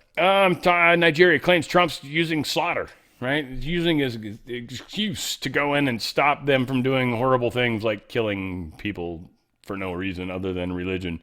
Which, by the way, a lot of Christians are kind of cool. Like, fuck those Muslims, right? Like, so just make sure you temper everything, right? If you get pissed off because people are killing Christians, just make sure you're not all fired up to kill Muslims or Islam or whatever the shit. Like, again, I'm not trying to say anything other than I think most religions are actually very regional. They're just very regional. They just seem to be. Let's see. What is this? This is another. U.S. is working with Arab partners to end Sudan's conflict. Yeah, ultimately, I think they want these other people to be a part of it. And Egypt, Saudi Arabia, UAE, they're all a lot more of the Arab variety versus here in the United States, where we're pretty much small numbers of Arab. So us having an opinion here is kind of like, there, yeah. So he's like, dude, get involved. This is your area. Get involved. And I think they will. They'll probably take care of it. Breaking: Trump's envoy, Witkoff. Well, this evening, apparently another country will join the Abraham Accords. Yeah. I think it was like Uzbekistan or something like that. Not trying to ruin it for you, but yeah, it wasn't really a yay moment. It was like Uzbekistan? Really?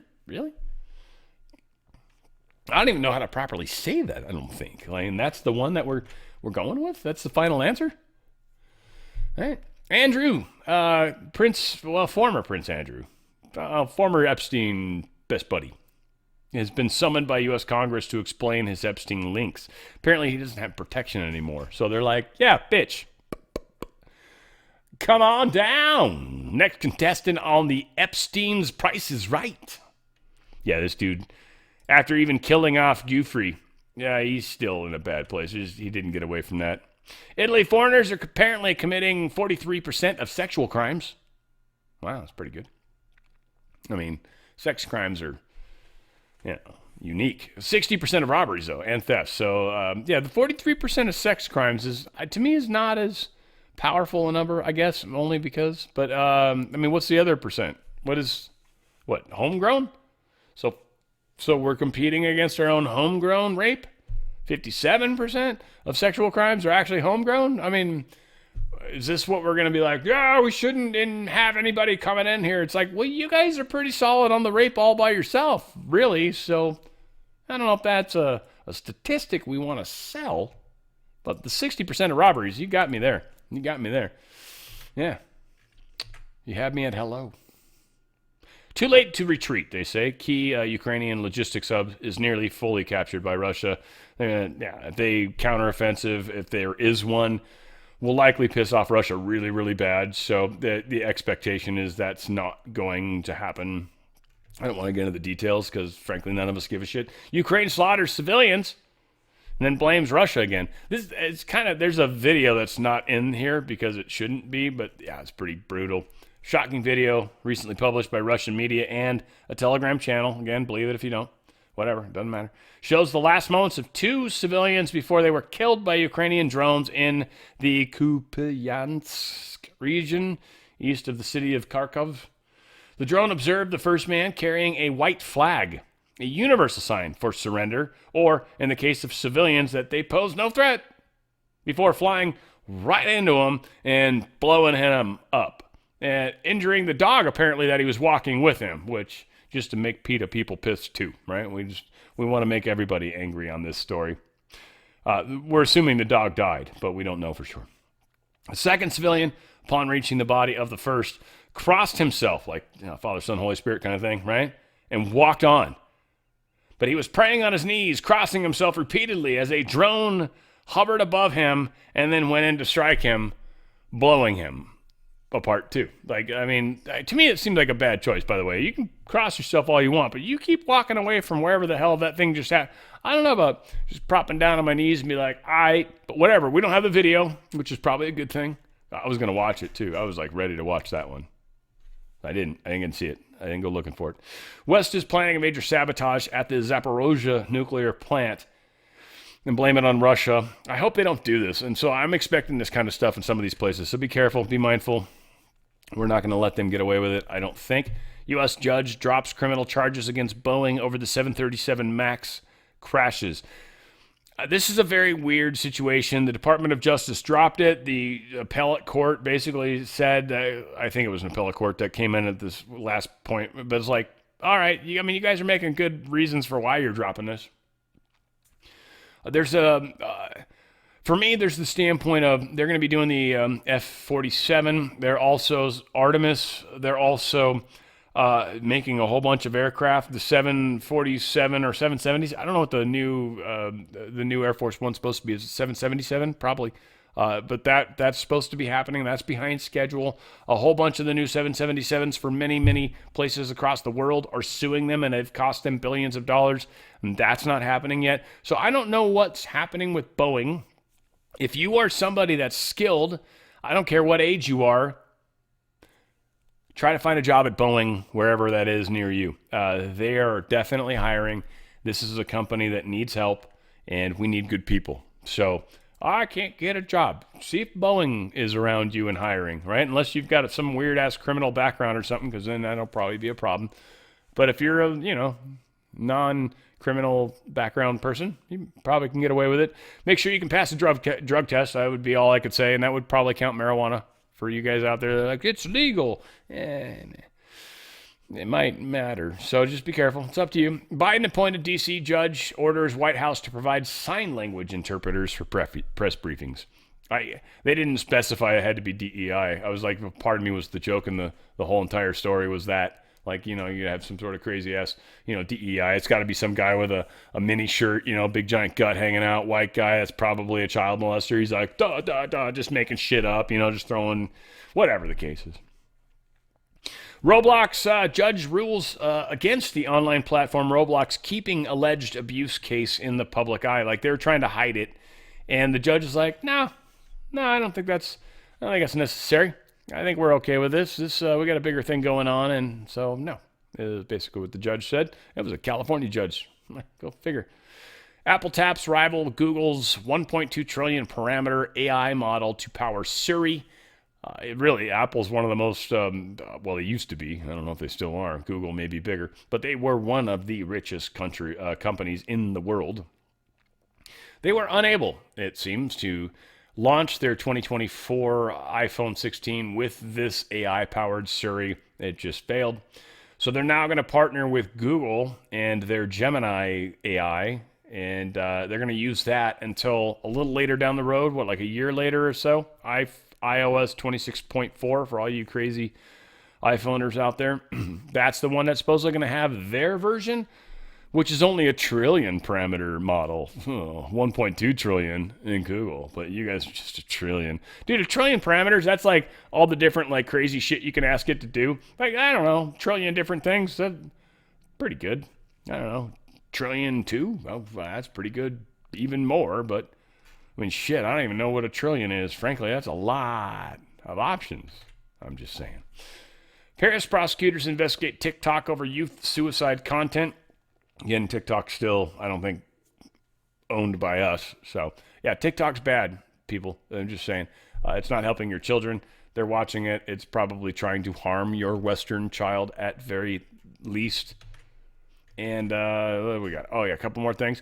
Marshawn Nealand, he's a Cowboys defensive end. He's dead 24 days after scoring a touchdown. I mean, I don't know if the days matter. It's kind of weird.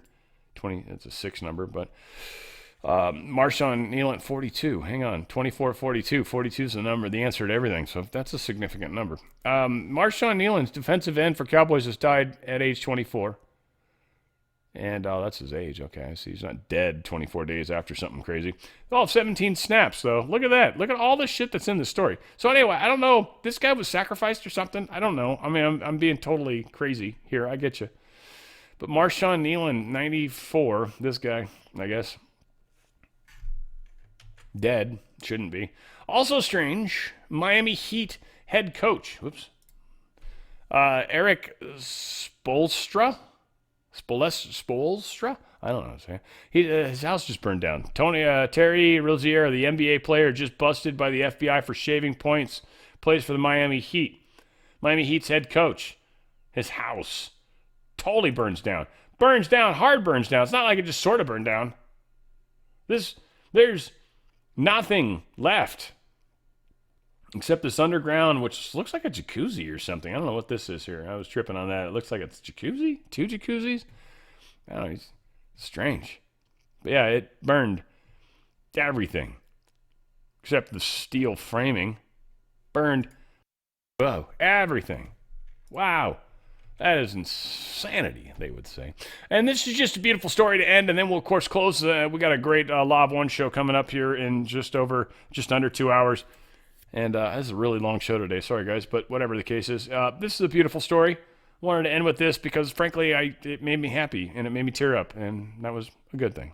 A sea turtle with a superstar name is making waves. What a great segue from music to a female loggerhead named Swim Shady is back home in the Atlantic after months of recovery. She was rescued back in August and treated at the Loggerhead Marine Life Center in Juno Beach after a boat strike left her badly hurt. After surgery, though, and antibiotics, and a lot of TLC, the center's team helped her take those final flipper steps toward the surf. That's right. Dozens of onlookers cheered her on. Look at that, as she made her slow crawl back to the water. It was a picture-perfect Florida day, sun and sand, and one very determined sea turtle heading home. I think we had 2 daylight savings that actually occurred during the turtle moving its way out to the water, but it finally made it. There's proof. Proof is in the pudding or the water. Whatever the case is, this turtle. Oh, can you imagine like how weird it's got to be for the turtle? The turtle's like, all right, yeah, you guys been good to me. Huh? People are cool. People are great. Yay. Why is there so many of you? Fuck, that's weird. Right? All right, I'm going swimming. Right? And then maybe the turtle came back 30 minutes later. He's like, oh, this is great. I'm swimming, right? Doing the breaststroke or whatever they do, right? And then he comes back and he's like, wants to see all the people. He's like, huh? And then he gets himself beached again or something stupid. He wasn't beached. He got hit by a boat.